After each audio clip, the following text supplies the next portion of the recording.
اللهم صل وسلم وبارك على سيدنا محمد. والدتي كان نفسها تاكل حواوشي اسكندراني، رحت عندها وجبت كده 2 كيلو دقيق وقلت اعمل لها احلى حواوشي، وفعلا طلع احلى حواوشي. 2 كيلو دقيق نسينا عليهم كل كيلو كيس خميره، يعني خدنا 2 كيس خميره ومعلقتين سكر ورشه ملح، قلبتهم كده اهوت مع بعض. وبعد كده هنزل عليهم بنص كوبايه زيت، وممكن في الاخر تلمي العجينه بالزيت. كمان خدت 4 كوبايات ميه دافيه، قلبت كده العجينه ولميتها، قعدت 10 دقايق كده لغايه ما لميتها كويس جدا. وبعد كده حطيت معلقه زيت في الاخر عشان ما تلزقش في الطبق، وهسيبها هتخمر وتبقى شكلها حلو جدا ما شاء الله، وتتضاعف الكميه بتاعتها، بس يكون في مكان دافي عشان احنا في الشتاء. بعد كده هجيب بقى الحشو. عندنا نص كيلو بصل مبشور، هننزل عليه بفلفل، لو في بقدونس ممكن تضيفي، وكمان كيلو لحمه مفرومه.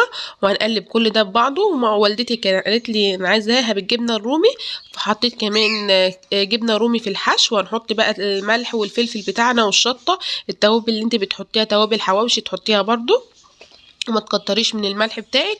وهنزل كده بكميه جبنه رومي، هقلب الحشو كله مع بعضه. وتعالوا بقى نشوف العجينه شكلها عامل ازاي. ما شاء الله ولا قوه الا بالله، بصوا العجينه تحفه ما شاء الله، مالت الطبق. الكميه ديت 2 كيلو دقيق عملوا معايا 20 رغيف حواوشي، ما شاء الله ولا قوه الا بالله. بنتي كانت واقفه كده اهو بتتفرج عليا، وكانت عماله تساعدني، فحبيت تسلم عليكم اهو.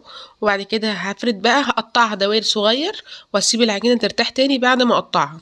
وبعد كده هفرد طبقه واحط العجينه في الحشو في النص، واحط واقفل بالطبقه التانية، وهحطها في الصاج بالشكل دوت وادخلها الفرن. مش هياخد وقت في التسويه خالص. وهحط على الوش حبه بركه حبه البركه ولا ايه معلش. واحط كمان حبه سمسم لو عندك سمسم. بس حبه البركه في المعجنات الحادقه بتكون حلوه جدا.